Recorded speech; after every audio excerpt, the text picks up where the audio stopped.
నిన్నటి వీడియో నేను డౌన్ చేశాను. కుటుంబం గురించి భయపడ్డాను, ఆలోచించాను. మనందరిలో ఉండే భయాలే. మనందరం రాముడు అవడానికి ఆస్పైర్ చేస్తాం, కానీ ఆ స్టేజ్కి రీచ్ అవ్వాలంటే ఈ భయాల్ని దాటాలి కదా. నీకు నా గురించి ఏం తెలుసు అని చెప్పావు నువ్వు? ఐఏఎస్ ఆఫీసర్స్ కొడుకులు. ఏం పనులు చేశాను నేను?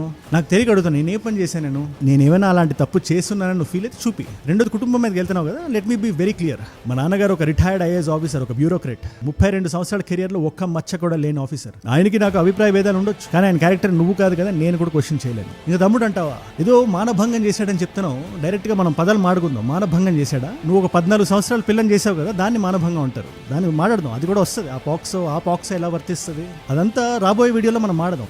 నా మొండి పట్టుదల గురించి ఇంకా ఐడియా లేనట్టుంది, బట్ స్టిల్ ప్రతి ఒక్కదాన్ని గురి చూసి బయటికి లాగుతాయి. ఎలా లాగుతానంటే, ఈ డైనోసార్ గడితో ఎందుకు పెట్టుకున్నాను నువ్వు ఫీల్ అవ్వాలి. మనం ఆ వ్యక్తి గురించి మాడిన ప్రతిసారి మనకు బెనిఫిట్ వస్తుందని ఆ వ్యక్తి ఫీల్ అయితే మనం రియాలిటీ చెక్ ఇచ్చేసినట్టే. ప్లస్ దానికి నా గొంతు, నా వాయిస్ కూడా యాడ్ అవుతుంది. నా వాయిస్కి ఎంత పవర్ ఉందో నీకు తెలుసు కదా. పెట్టుకుంటానంటే పెట్టుకో, చెవులు పగిలిపోయేలా వినబడుతుంది.